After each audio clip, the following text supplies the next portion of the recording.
Hello and welcome everyone to a day in the life. So I wanted to make this video just to document my life as a first year PhD student here at Queen's University. So I take some good amount of time watering my plants, usually misting them or sort of watering the soil.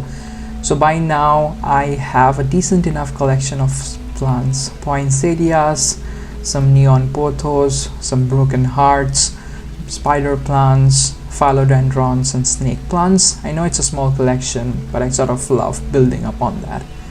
Next, I'll sort of spend some time making some breakfast for myself. Usually this is a high protein shake with oats, bananas, milk. Next, I'll sit down, have some food and sort of go over the day, spend some time on social media. Then I'll freshen up, change up myself and head for university. Usually I'm out by house at about 8:30, 8:45ish, and then it's a small walk up to the bus stop. The bus stop is near West Campus at Queen's.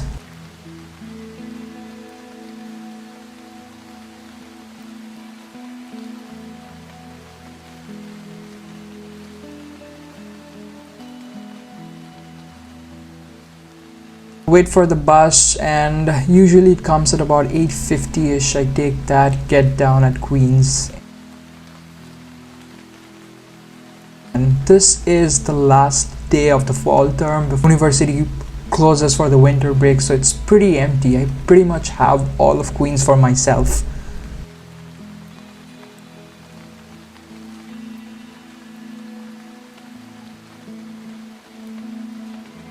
Okay, so this is Sterling Hall, or the physics building. It's a weird round circular building, and I can almost bet you will get yourself lost if you come here without asking anyone. And I have had hundreds of undergrads asking me frantically as to how to reach this particular class because it is super confusing out here. So once I'm at the lab, I sort of take some time to set up.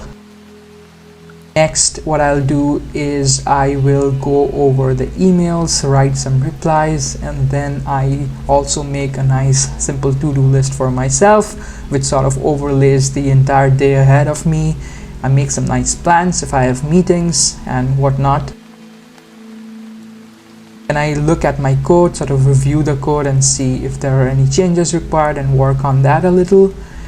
Next, I have been spending the last week sort of building this hardware. So this is an FPGA, so I spent a week building the box for the FPGA and getting everything inside. So now it's time to test your hardware to see if things are working fine again. So here I'm just setting up the laptop, just turning it on, connecting it to the FPGA, and then injecting some tones onto it just to see if everything was fit nice and flush and everything is working fine. So I'm just setting up the environment and giving the command to the FPGA to run my design so that I can test it. Okay, so what you see here is basically a spectrometer that is running on this FPGA. So the goal here, and what I'm trying to do here, is I will sort of inject a tone of 1 gigahertz into the spectrometer, and I would like to see if my spectrometer sort of shows that up. So I've made this nice GUI over here which sort of plots three things. First is it plots the spectrum. Second is a sort of a power meter with a square law integration of 1 second power and sort of displays that. And third is the raw ADC samples. So as you can see, I'm sort of feeding in a 1 gigahertz signal over here through this ADC.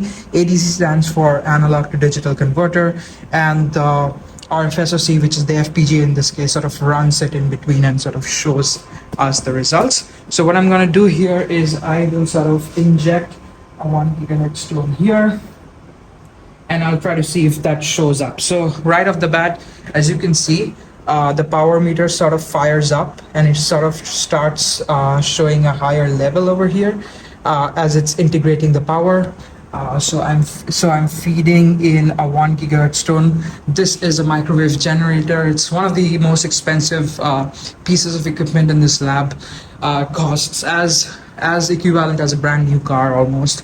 And so it sort of nicely shows us a plot over there. And as you can see, these are the raw ADC samples. Input that the ADC is sort of analyzing, and we sort of designed this box to put this ADC nice and flush inside it. And the spectrometer also has a lot of junk in it, so the 1 gigahertz stone is right at the center, sort of shows up, but it also has a lot of junk. So the best part is, if I turn off the power, you should see the power levels drop in that power meter plot. So as soon as I switch off the power, it will take a while to sort of update itself, but as you can see, the levels sort of start dropping, and the graph also looks a lot cleaner, and the ADC samples are now just like noise. There's no signal in there.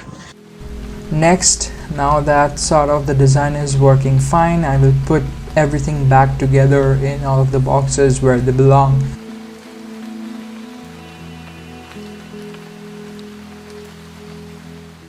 As a graduate student, and especially as a PhD student, you're supposed to work on a number of stuff. In my case, I'm personally working on 3 major projects. The first one is a very science-focused project wherein I'm trying to understand the polarization levels, the dust polarization levels in early star-forming protostars. And the reason you want to study them is that these dust polarization has a direct correlation with the magnetic field morphology within those systems. Gravity is not the only contributor for star formation. There is a multiple host of other influences by different physical processes, such as outflows, magnetic field, etc. We can confirm that these star-forming protostars have a definitive polarization intensity coming out of them. Then we can also study the magnetic field morphology, and in turn understand how exactly does magnetic field sort of plays a role in actually forming stars. The second experiment that I'm sort of working on is on a dust polarimeter. So a dust polarimeter is a special type of camera which studies the polarization of dust. Prime cam dust polarimeter will be a part of the CCAT Prime telescope, which is an upcoming 6-meter submillimeter telescope at the Chero-Chiznanthor Plateau at about 5,600 meters above the sea level. So that is going to be at an extremely high altitude. Observing at such high altitudes is always a great idea because you're mostly above a lot of the atmosphere. It's a dry site over there in Chile. You can really push to higher frequencies. The idea is this particular telescope will sort of deploy a new kind of sensors called MKIDs. MKID stands for microwave kinetic inductance detectors. These are superconducting detectors which sort of relies on the fact that when a photon hits on the sensors, it breaks a Cooper pair. And as it does it, it sort of changes the kinetic inductance of the resonator. Now, if you recall, the resonant frequency of a resonator is 1 over 2 pi LC. So by changing the L, you're actually changing the resonant frequency. You can sort of definitively measure the difference in the change in the resonant frequency. You can infer how much power that particular sensor absorbed. These are latest generation upcoming sensors, and in order to ensure that they're working fine, we need to sort of come up with a tone tracking algorithm which tracks the shifts without saturating the sensors. So that is something I'm working on.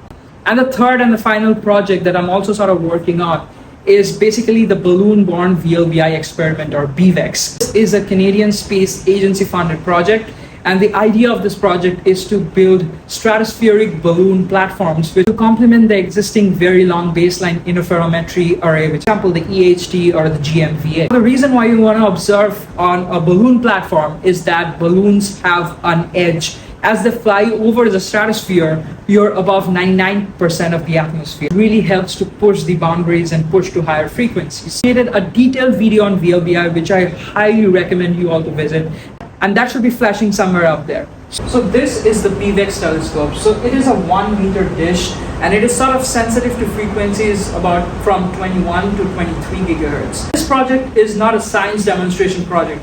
That is, we will not be doing some groundbreaking science. But what we're trying to show is a technological demonstration as to you can build a VLBI platform on a balloon. which is quite a cool concept on itself. So this is a radio telescope, and the way it works is as the radio waves from a distant astrophysical objects hits on the surface, it reflects off the primary mirror and hits the secondary mirror over here. As it hits the secondary mirror, it's sort of further reflected back into the feed horn. So inside the feed horn, you have a wire, which is sensitive to those radio frequencies coming inside it.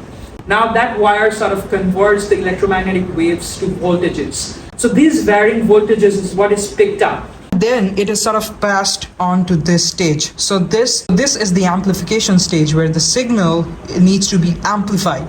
So the signal is actually drowned in a lot of noise, and it's almost like finding a needle in the haystack. The amplification stage does, it has two amplifiers. It has two LNAs. So the golden boxes that you see here are called the LNAs. Those are low noise amplifiers. And what they essentially do is, as the signal sort of feeds in from here, it goes onto the first amplifier that sort of amplifies the signal, and then there is a filter which sort of takes care of any junk in the signal, and then it passes on to the second stage of the amplifier again to sort of give it a further boost, and then it sends that signal out. So next the signal sort of enters the mixing stage over here. So as you can see, as the signal enters in the stage, what happens is the signal is still in a very higher frequency, so it's in 21 to 23 gigahertz. So that needs to be downsampled at a lower enough frequency, which our back end can digitize. So I have a mixer which sort of mixes the signal here with a 19 gigahertz signal from the local oscillator. As a result, you get two outputs. One is the sum of the two, and one is the difference. So of course, you take the difference, you pass it through a pass filter, which is a special type of a filter, and then you just read that signal out through the RF-SOC that I just showed.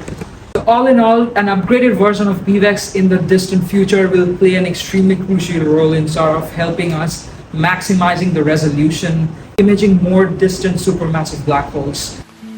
So next, after that, I again spent some time reviewing some of my code. Here I'm sort of working on the tone tracking algorithm that I just talked about. After which at 2 I head out to have some lunch. Usually I have the lunch at the grad lounge, however, being the last day of classes, it's sort of closed. So I come back after having lunch, and then I review some research papers. Usually I do this for a journals club. Journals club is where all grad students and faculty gets together, all astro grad students and faculty get together, and we discuss papers where a grad student is asked to present on a paper. We do that. So here I'm sort of looking out for ideas from my next journals club and sort of reviewing some papers in general just to stay updated, and also looking at some of my other codes here. Finally at about 4:30 I'm sort of done with stuff. I have some coffee, finish up the remaining things, anything else is required, and then I will sort of head out of the lab at about 4:30, 4:45.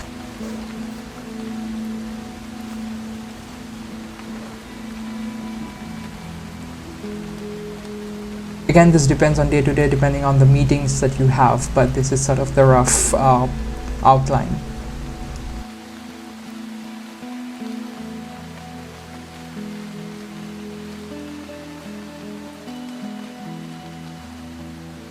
Next, again, I will head out and walk towards the Queen's Arc, which is the Athletic Recreation Center, which is the gym over here at Queen's.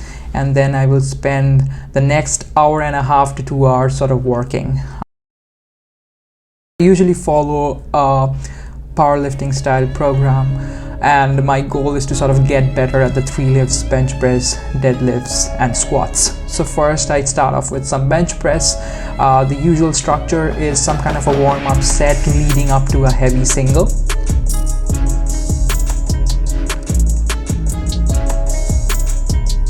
So next I sort of take that heavy single. This time it's at 215. I've had a pretty bad shoulder injury from which I'm still recovering, so I'm sort of starting out at a lower weight cap and then working my way up. So it's really important to follow a structure when you're sort of training for strength, otherwise you can sort of get lost and probably not progress efficiently enough. So I highly recommend, if you are serious, get a coach for yourself. Next, I'm sort of starting off with some deadlifts. These are the top sets for today at 405.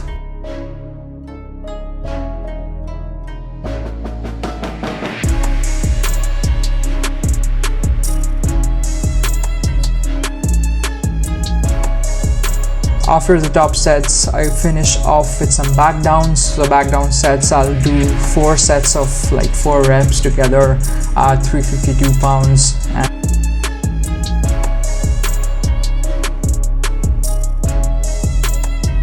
So after finishing off deadlifts, I usually finish the gym with some bodybuilding movements and then sort of head out at about 6:15ish. Then I kind of reach home at about 6:30.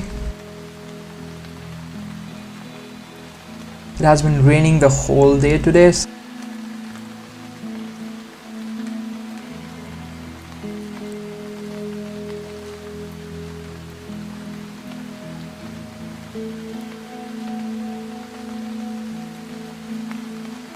So once home, I sort of get freshened up and then have a post-workout meal with eggs, some bread and apples. Next, I'm sort of watching the What If series by Marvel. I kind of miss the old MCU.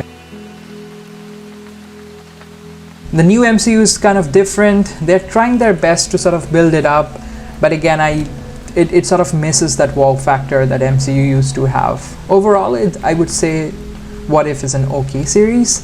Next, I again get back to some study. I usually spend this time either marking.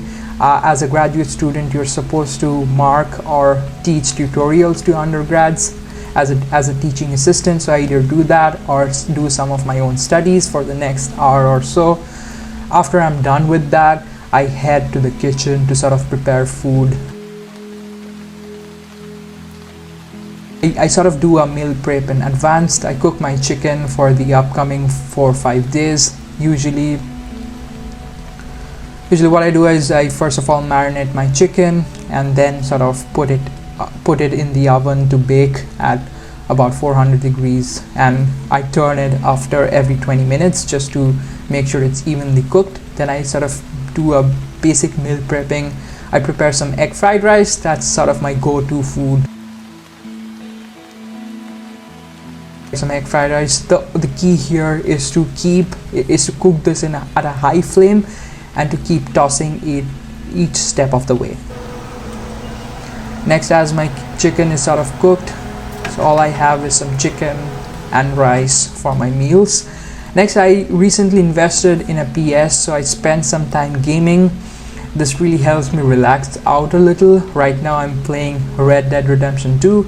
According to my opinion, it's probably one of the best made games ever by Rockstar Games and in general as well.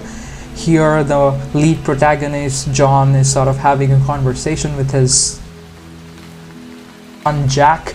They go out on a fishing, and the mission is extremely nicely well thought out and built. A game that I would highly recommend. After that, I sort of spent some time playing the guitar and just singing in general. All I want is nothing more, to hear you knocking at my door. 'Cause if I could see your face once more, I would die a happy man, I'm sure. When you said your last goodbye,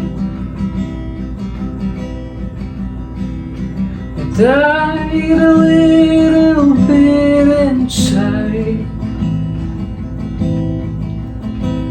I lay in tears in bed all night, alone without you by my side. But if you loved me, why'd you leave me? Take my body,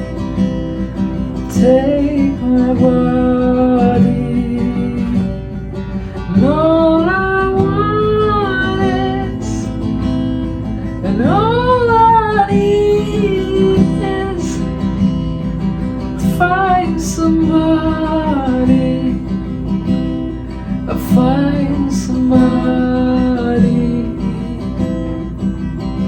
like you.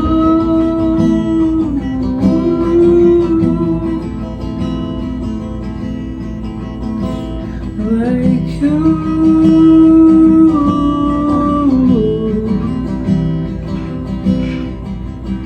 Like you.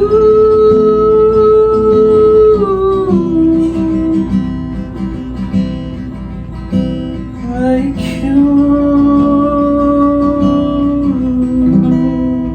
So after I'm done singing, I'm kind of tired by this point of time, and I sort of go off to bed at this point. This is usually about 12:30. I've tried to sleep early, but that never ended up happening. Again, so the main goal of this video was step back and remind ourselves that amidst the daily hustle and bustle of things, we often forget as to why we started on this journey first.